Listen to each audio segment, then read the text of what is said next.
degani onalar jannati degani emasda.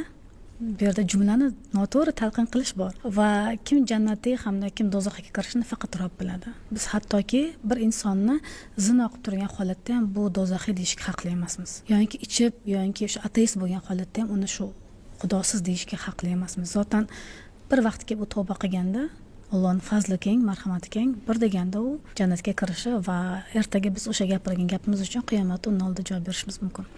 Bir ustozdan bu gapni eshitgandim, hozir esimga tushdi, aytib o'tmoqchiman, kim bilan savollarga qaytaman. O'sha muhokama, ya'ni kimgadir fikr bildirish, bu jannatimi yoki jannat emasmi yoki buni amali to'g'ri, noto'g'ri deyish oldidan muhokamani to'xtating.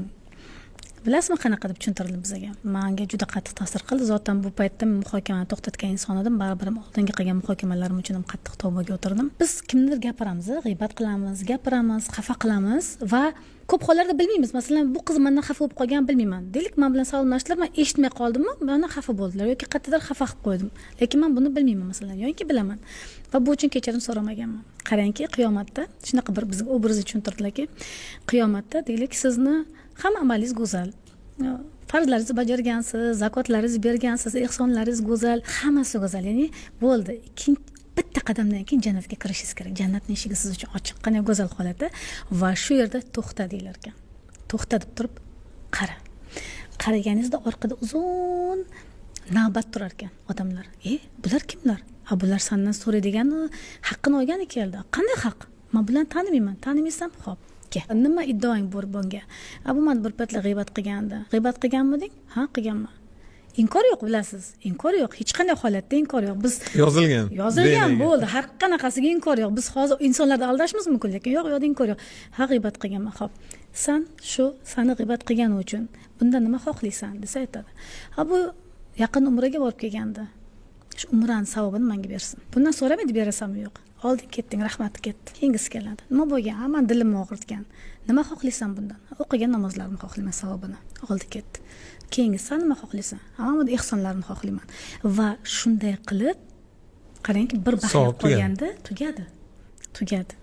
Endi buni dahshatligini tasavvur qilib ko'ryapsizmi? Bu qanchalik endi biz uchun yashashdan ma'no intilayotgan jannatimizga kirishda biz bugun mazza qilib g'iybat qilayotgan insonlarimiz ertaga to'sqinlik qiladi. Arziydimi, yo'qmi? Bu unday, bu bunday. Ayniqsa hozir ijtimoiy tarmoqlardaki endiki qo'yaverasiz. Kimnidir eriga tekkan, kimgadir ayoliga uylangan va hokazo. San do'zaxiysan, san baxtsizsan, san endi nimaga yozishmaydi? Bir kun bir yigit olamdan o'tdi. Ismi nima edi?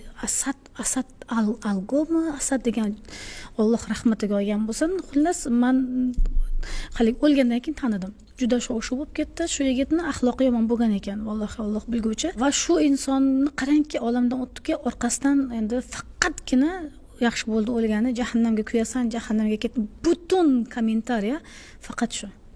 Oradan 2 haftacha o'tmadi, 10 kuncha o'tdi. Kichkina bolacha chiqdi.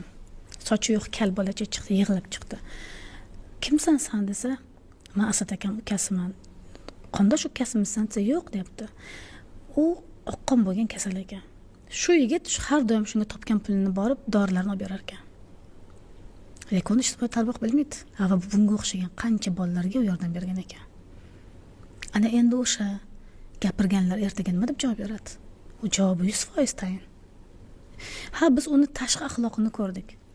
Biz uni tashqi holatini ko'rdik, lekin uni qalbini faqat Alloh biladi-ku. U qalbida Allohga qanaqa munojotda bo'lganini, qanaqa tavbada bo'lganini yoki qanaqa go'zal amal qilganini faqat Robbim biladi. Bugun biz hukmdor, bugun biz qoziga aylanib qolganmiz, Umid aka.